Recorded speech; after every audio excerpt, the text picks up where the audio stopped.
May have your attention please. 12393 संपूर्ण क्रांति express Rajendra Nagar terminus से चलकर नई दिल्ली को जाने वाली 12393 संपूर्ण क्रांति एक्सप्रेस। होली हो या दिवाली छठ, बिहार जाने वाली ट्रेनों में टिकटों की मारामारी कोई नई बात नहीं है। दर्जनों ट्रेनें पटना, दरभंगा, जयनगर समेत बिहार के अलग अलग इलाकों के लिए देश भर से चलती हैं, लेकिन इस रूट पर चलने वाली ट्रेनों में कंफर्म टिकट मिल पाना आसान नहीं होता। राजधानी, तेजस, वंदे भारत जैसी लग्जरी ट्रेनें इस रूट पर दौड़ती है, लेकिन इन सब ट्रेनों के बीच एक ट्रेन ऐसी भी है जिसकी अपनी ही धमक है। दिल्ली से पटना के बीच चलने वाली इस ट्रेन का अपना दबदबा है। इस ट्रेन की ऐसी तूती बोलती है कि लोग इसे आम आदमी की राजधानी एक्सप्रेस कहते हैं। आज किस्सा नई दिल्ली से पटना के राजेंद्र नगर टर्मिनल के बीच चलने वाली संपूर्ण क्रांति एक्सप्रेस की। 18 मार्च 1974 को पटना में छात्रों और युवाओं के आंदोलन से उभरे नेता लोकनायक जयप्रकाश नारायण के नाम पर रखी गई। पहली बार 16 फरवरी 2002 को संपूर्ण क्रांति एक्सप्रेस पटरी पर दौड़ी थी। भारतीय रेलवे की एक ऐसी सुपरफास्ट ट्रेनों में इसका नाम शामिल है जिसकी धमक राजधानी एक्सप्रेस से कम नहीं है। भारत की सबसे तेज ट्रेनों में से एक संपूर्ण क्रांति एक्सप्रेस को कम किराए में राजधानी जैसी सुविधा देने वाली ट्रेनों में शामिल है। अटल बिहारी वाजपेयी के सरकार में रेल मंत्री रहे नीतीश कुमार ने इस ट्रेन की घोषणा की थी। नई दिल्ली से पटना राजेंद्र नगर टर्मिनल के बीच चलने वाली ये ट्रेन पटना राजधानी एक्सप्रेस के पीछे पीछे दौड़ती है। इसकी रफ्तार को राजधानी वाली है, लेकिन किराए के मामले में उससे आधा।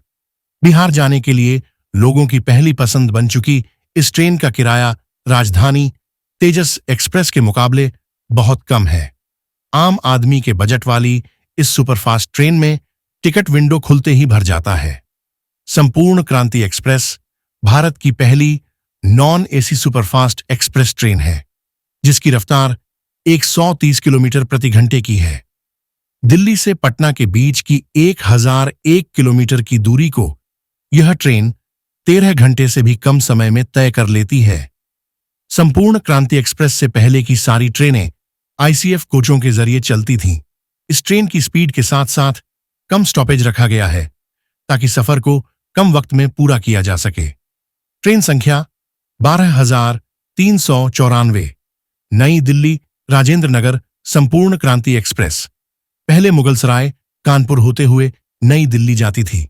उस वक्त कानपुर में ट्रेन का टेक्निकल स्टॉप था। बाद में लोगों की डिमांड को देखते हुए इसके स्टॉपेज बढ़ाए गए।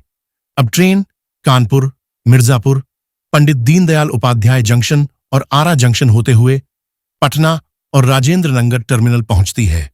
ट्रेन सुपरफास्ट है, 130 किलोमीटर प्रति घंटे की रफ्तार से दौड़ती है। तमाम सुविधाएं हैं। कम समय में दिल्ली से पटना की दूरी तय कर लेती है। राजधानी के पीछे पीछे चलकर ये बिना बहुत देरी के समय से अपने गंतव्य पर पहुंच जाती है। यही वजह है कि जल्दी ही लोग इसकी तुलना राजधानी एक्सप्रेस से करने लगे। रफ्तार में ये राजधानी एक्सप्रेस को टक्कर देती है, लेकिन किराए में उसके आधे किराए में मंजिल तक पहुंचा देती है। दिल्ली पटना राजधानी एक्सप्रेस के थर्ड एसी का किराया डायनेमिक प्राइस के साथ कम से कम 2,405 रुपये के आसपास रहता है, तो वहीं संपूर्ण क्रांति का किराया 1,300 से 1,500 रुपये के बीच आता है। इसी तरह से डायनेमिक रेट के साथ राजधानी के सेकंड एसी का किराया मिनिमम 3,300 रुपये आता है, तो संपूर्ण क्रांति एक्सप्रेस का किराया 1,900 रुपये के आसपास रहता है। बता दें कि डायनेमिक फेयर में डिमांड बढ़ने के साथ टिकट का किराया बढ़ता चला जाता है।